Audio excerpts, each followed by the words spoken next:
ایک زمانے میں ایک सरसब्ज و शादाब जंगल में चार्ली नाम का एक चालाक और वसाइल वाला कौवा रहता था। मौसम गर्मा की एक तेज सुबह सूरज जंगल पर बेरहमी से गिर पड़ा, जिससे तमाम मखलूकात ठंडे पानी के लिए तरस रही थीं। चार्ली ने भी अपने आप को खशक और तरोताजा घोंट के लिए बेचैन पाया।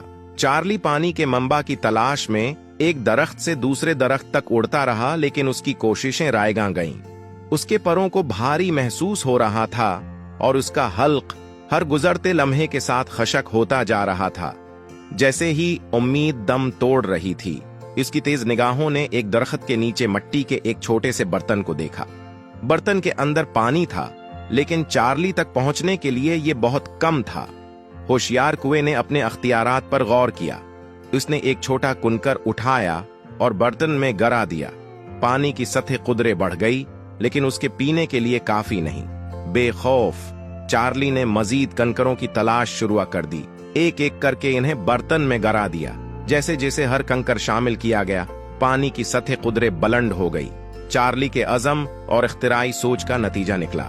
कई कंकरियां गिराने के बाद आखिरकार पानी की सतह इतनी बुलंदी पर पहुंच गई कि वो अपनी चोंच से पहुंच सकता था। उसने बेताबी से अपनी चोंच बर्तन में डाली और ठंडे ताजगी वाले पानी का मजा लिया। एहसास आसमानी था और उसने जिंदा महसूस किया।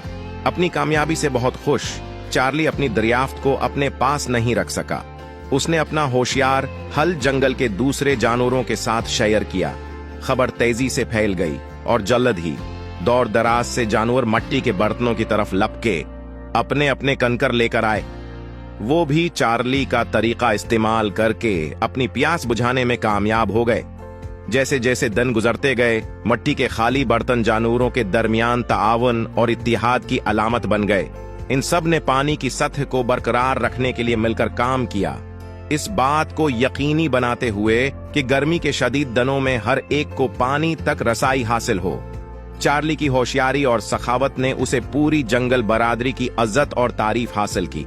वो चार्ली दी वाइज के नाम से मशहूर हुआ और उसकी कहानी नस्ल दर नस्ल उस याद दहानी के तौर पर मुंतकिल होती रही कि इज़्म और तख्लीकी सलाहियतों से अंतहाई मुश्किल मसाइल पर भी काबू पाया जा सकता है।